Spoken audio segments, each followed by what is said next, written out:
Right. Well, I do feel like it is a situation where, as a already being here in the soccer world, as a female, I do feel a deep responsibility to answer these kind of questions. So I'm really glad you're asking it first of all, because it is a different pathway, and that's the best part is that there are different ways to go about it. There's not just one right way to go. But I would say just an overall tip, not knowing any specifics about anyone's journey or what they're pursuing, but just to really, the most valuable thing I think you can get is just experience. And so if you have the ability to go into environments as maybe a volunteer coach or to start coaching locally with, a high school or run a camp over the summer, there's just so many opportunities out there. And sometimes it does mean that you won't be paid for it at the beginning. So, but as soon as you start get yourself involved in one thing, the doors start to just fly open. It is a sad fact, but they want more. There's not a lot of female coaches, so they're looking for it. So to put yourself out there is huge.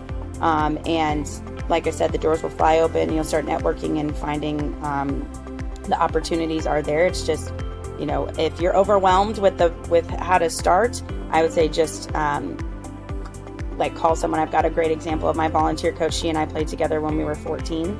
And she spent 9 years over in Korea and China, and she's been coaching their international schools over there.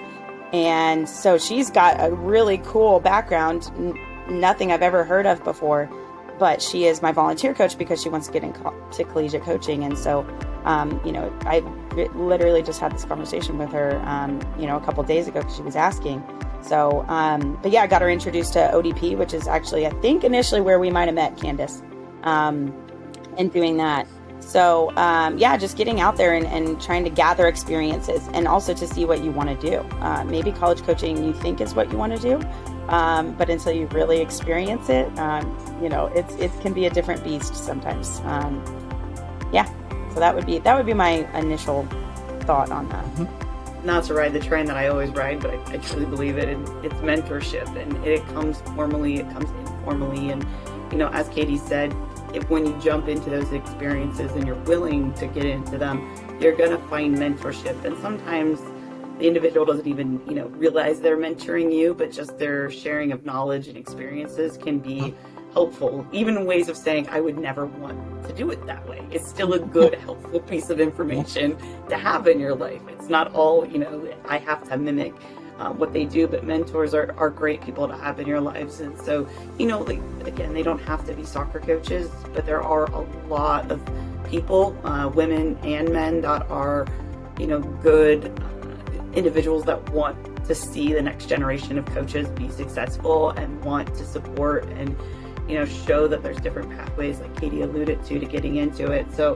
my suggestion is that you find that support network, be willing and be open to ideas and thoughts and exchanging, lived experiences and stories to really understand, what your journey could be. And through all that, I think the biggest thing though is when you have a mentor, don't try to be them, be you.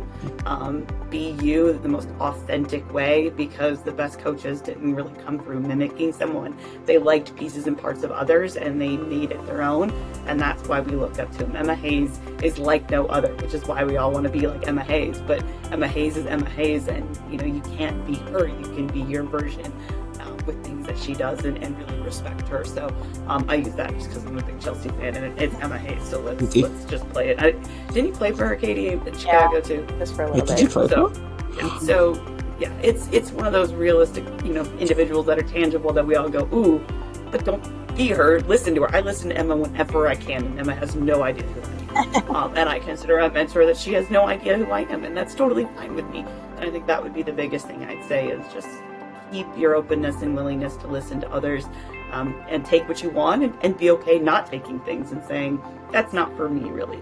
But then, just being willing to be authentic in that, because the best version of a coach is truly who you are. And players will know when you are not being you.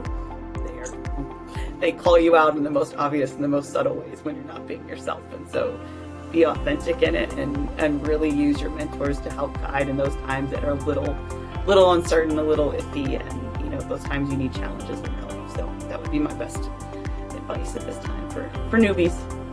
Completely agree.